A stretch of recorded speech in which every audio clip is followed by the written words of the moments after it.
Hello everyone, supreme divine পাওয়ার চ্যানেলের পক্ষ থেকে সবাইকে স্বাগত জানাই। আশা করি আপনারা সবাই ভীষণ ভালো আছেন। আমি দারুণ আছি। আজকে যে টপিকটা নিয়ে আলোচনা করব সেটা হলো 29শে মার্চ শনিবার সূর্যগ্রহণ। এবং সূর্যগ্রহণ শুধু যে তা নয়, এর সঙ্গে আমাদের চলে আসছে নবরাত্রি, শুরু হয়ে যাচ্ছে। তো এই সূর্যগ্রহণ ভারতীয় দৃশ্যমান না হলেও আমাদের ওপর কি কি এফেক্ট আসতে চলেছে এবং আমরা কিভাবে এই দিনটাকে পালন করতে পারি। যেহেতু চৈত্র নবরাত্রি, যেখানে চন্দ্রের প্রভাব তো থাকছে, অমাবস্যা থাকছে, আবার সূর্যগ্রহণ থাকছে। তো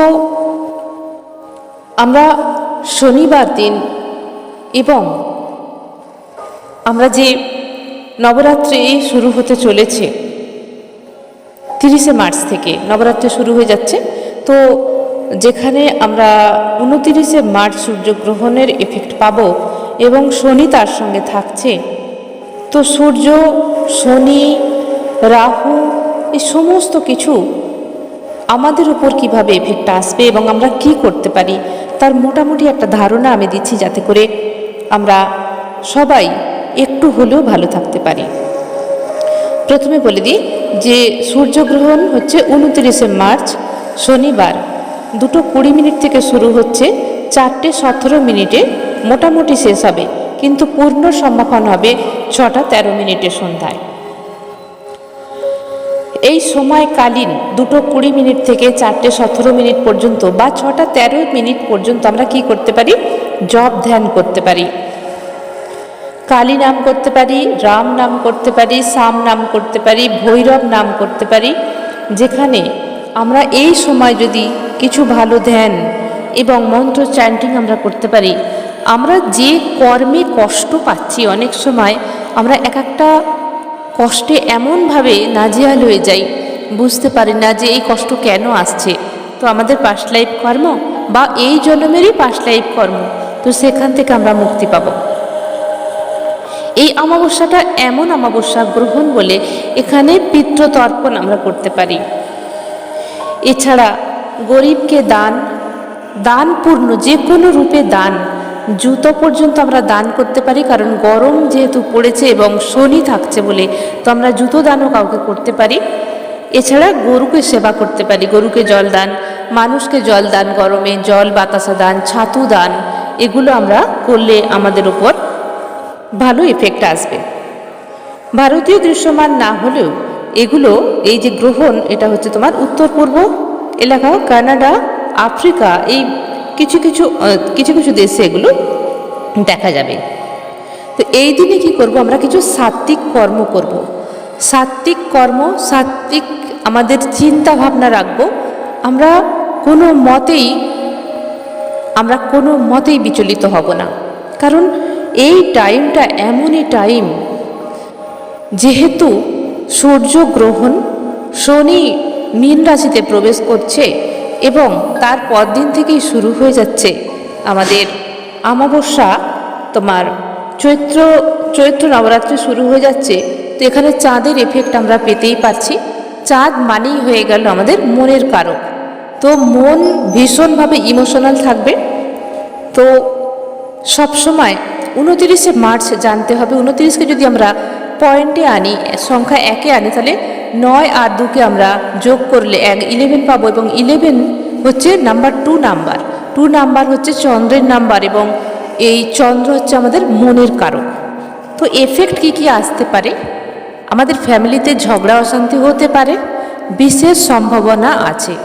সেই জন্য আমি রেকমেন্ড করব যে আপনারা অযথা চর্চা, অযথা কথাবার্তা, অযথা পিএমপিসি, অযথা তর্ক ঝগড়া থেকে বিরত থাকুন, এবং যাতে শান্তি আসে কথার মাধ্যমে, মিটিংয়ের মাধ্যমে সেগুলো মিটিয়ে নেবার চেষ্টা করবেন। কারণ শনি এখানে মীন রাশিতে প্রবেশ করছে এবং সূর্য গ্রহণ থাকছে। তো এফেক্ট আমাদের মধ্যে আসবেই আসবে। সন্তানদের দিকে বিশেষ করে লক্ষ্য রাখবেন। এখানে রাহু যেহেতু আছে, রাহু হচ্ছে আমাদের ইলিউশন অনেক সময় ক্রিয়েট করবে, যেটা ভালো নয় সেটার দিকে মানুষের মন আরও বেশি করে চঞ্চল হবে শনিবার দিন 29শে মার্চ। এবারে আসছে শনিবার যে চৈত্র নবরাত্রি আসছে, শুক্ল প্রতিপদ নবরাত্রি 30শে মার্চ থেকে শুরু হচ্ছে, 7ই এপ্রিল সোমবার পর্যন্ত থাকছে। এবারে মা হাতিতে আসছেন, তো আমরা নবরাত্রি তো করতেই হবে আমাদের।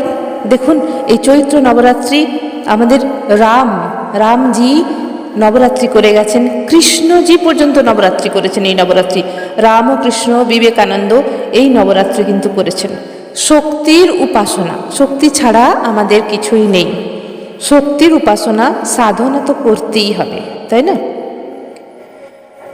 তো তর্ক ঝগড়া থেকে দূরে থাকুন, কালো পোশাক থেকে দূরে থাকুন। কালো পোশাক পরবেন না অন্তত শনিবার দিন 29শে মার্চ। কালো পোশাক পরবেন না, সাদা বা হলুদ বা অন্য কালার আপনারা পরতেই পারেন। সাত্বিক খাবার দাবার খাবেন। এবং আমাদের সব থেকে বড় কথা হচ্ছে এখানে যেহেতু ইগো হাই হবে, কারণ রাহুর এফেক্ট আছে, রিলেশন প্রবলেম আসবে, আমাদের পেশেন্ট রাখতে হবে। কারণ যা কিছু ঘটবে, যা কিছু ঘটতে চলেছে, আমাদের শুধু ভাবতে হবে এটা একটা ইলিউশন। যা কিছু হচ্ছে এর সঙ্গে কোনো কিছুর মিল পাবেন না আপনারা, তো সব কিছুই একটা ইলিউশনের মতো লাগবে। কিন্তু সাধারণ মানুষ এটাকেই সত্যি বলে ভাসবে। স্পিরিচুয়াল পার্সন বুঝতে পারবেন যে এটা হবার ছিল, তাই হচ্ছে। শুধুমাত্র দেখে যান যে যেভাবে আমরা মুভি দেখি, সিনেমার পর্দায় সিনেমা দেখি, ঠিক সেইভাবে ঘটনাগুলোকে শুধু দেখতে যান, মনের মধ্যে কোনো রকমভাবে এফেক্ট রাখবেন না। স্পিরিচুয়াল লেভেলে আমরা কি করতে পারি? স্পিরিচুয়াল লেভেলে এই সময় পাস্ট লাইফ রিগ্রেশন আমরা করতে পারি, ভালো এফেক্ট আসবে। আকস্মিক রেকর্ড এই সময় আমরা বের করতে পারি, তাতেও আমরা ভালো রেজাল্ট পাবো। এই সময় স্বপ্নের মাধ্যমে আপনি স্পিরিচুয়াল গাইডেন্স পেতে পারেন, যারা স্পিরিচুয়ালিটি আছেন, ঠিক আছে? এর জন্য কী করতে হবে? গ্রাউন্ডেড থাকতে হবে। আমাদের সবসময় গ্রাউন্ডেড থাকতে হবে, সব জিনিসটাকে স্বীকার করে নিতে হবে।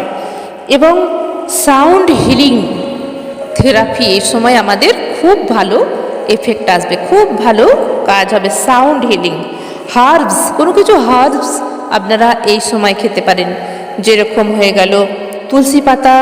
এছাড়া যে কাড়া তৈরি করে আমরা খাই, করোনার সময় আমরা যে খেয়েছিলাম, বিশেষ করে বিভিন্ন রকম জিনিস দিয়ে, আদা হতে পারে, তুলসী পাতা হতে পারে, তেজপাতা হতে পারে, লবঙ্গ হতে পারে, এলাচ হতে পারে, এগুলো সমস্ত কিছু দিয়ে কাড়া তৈরি করে আপনারা যদি খান, তাহলে এর একটা এফেক্ট আসছে। যেরকম এখানে জল সম্বন্ধে কোনো প্রবলেম আমাদের শরীরের মধ্যে আসবে, জল নিয়ে প্রবলেম, যেরকম স্কিন প্রবলেম আসতে পারে, সর্দি কাশি হতে পারে, মাইগ্রেন হতে পারে, এগুলোর সম্ভাবনা বাড়তে পারে। সেই জন্য এখানে যদি কাড়া তৈরি করে আপনারা খান তাহলে অনেকটা এফেক্ট আসবে।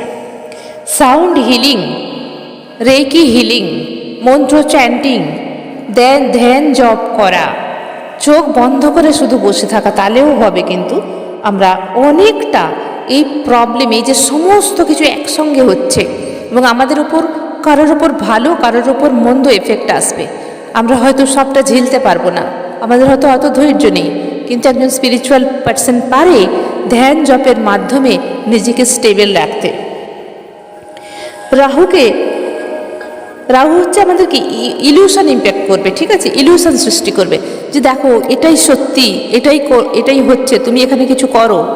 কিন্তু ভুল করেও হুড়মুড়িয়ে হঠাৎ করে কোনো চিন্তা আপনারা নিয়ে আসবেন না। ভালো করে বুঝে চিন্তা করে কোনো মানুষকে কথা বলবেন। অযথা চেল্লামেল্লি, অযথা ঝগড়া হতেই পারে, অশান্তি হতে পারে, অশান্তি ছোট থেকে বড় হতে পারে। সাবধানে থাকবেন, ভাববেন যে এটা হবার ছিল, হচ্ছে, কিন্তু এখান থেকে যতটা আলোচনার মাধ্যমে হলেও সেখান থেকে আপনারা ছোট করে নিয়ে সরে আসবেন। তো রাহুকে শান্ত করার উপায় হলো একটাই, গায়ত্রী মন্ত্র চ্যান্টিং করুন, দুর্গা মন্ত্র চ্যান্টিং করুন, সরস্বতী মন্ত্র চ্যান্টিং করুন, তাহলে রাহু কী করবে? শান্ত হয়ে যাবে আপনার।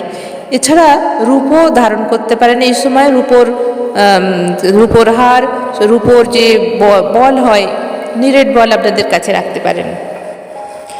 শনিদেবকে শান্ত করার জন্য শিব মন্ত্র ভীষণভাবে পাওয়ারফুল, পঞ্চাক্ষরী মন্ত্র ওম নমঃ শিবায়, এই মন্ত্র আপনারা চ্যান্টিং করতে পারবেন।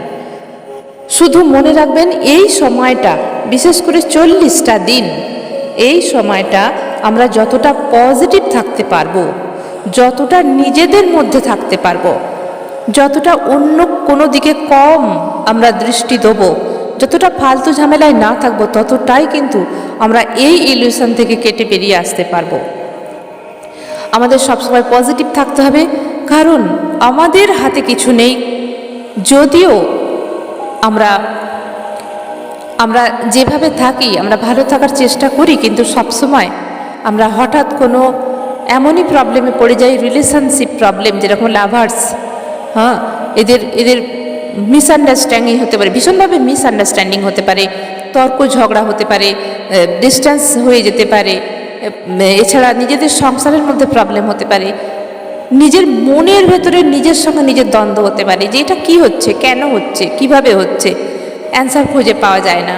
কিন্তু ধৈর্য রাখুন, এই সময়গুলোকে আপনারা ধৈর্য রাখুন, এবং ধৈর্য রাখার জন্যে সাত্ত্বিক খাবার অবশ্যই খাবেন, ডাবের জল খেতে পারেন, যে খাবার সহজ পাচ্ছ এই সময় সেই খাবারগুলো আপনারা খান। এবং রাত জাগবেন না, এই সময়তে একদম রাত জাগা নিষেধ। তাতে করে কি হবে, আমাদের শরীরের ওপর ইফেক্ট আসবে। যতটা সম্ভব তাড়াতাড়ি শুয়ে পড়ুন এবং খুব ভোরবেলা উঠুন, ইউনিভার্সের সঙ্গে কানেক্টেড থাকুন। আপনি ঈশ্বর, আল্লাহ, গড যাকেই মানেন, ইউনিভার্সকে মানুন। ইউনিভার্স সবার জন্য আছে। ইউনিভার্সের কাছে প্রে করুন সঠিক দিশা দেখাতে, সঠিক পথ দেখাতে। এবং যদি গুরু থাকে, গুরুর টাচে থাকুন এবং গুরুর থেকে আপনারা পরামর্শ নিতে পারেন কিভাবে থাকবেন না থাকবেন। এবং গুরুর ব্লেসিংস অবশ্যই কাম্য। এই সময় দান করুন, দান পূর্ণ সবচেয়ে ভালো এফেক্ট আসবে, আমাদের লাইফে ভালো এফেক্ট নিয়ে আসবে। তো এইভাবে কিছু জিনিস দেখুন, আমি যদি এখানে গ্রহ নক্ষত্র সব কিছু ডিসকাস করি তাহলে জিনিসটা ক্রিটিক্যাল হয়ে যাবে। আমি সবসময় চেষ্টা করি আমার চ্যানেলের বন্ধুদের জন্য খুব সহজ সরলভাবে কথা বলে সেই জিনিসটার প্রবলেম সলভ করতে। গ্রহ নক্ষত্র আমরা হয়তো অনেকেই ভালোভাবে এখনও বুঝি না, তো সেগুলো ক্রিটিক্যাল হয়ে যাবে। সেই জন্য যেগুলো মোটামুটি সাবধানতা অবলম্বন করা, খুব সরল ভাষায় আমি বুঝিয়ে দিলাম।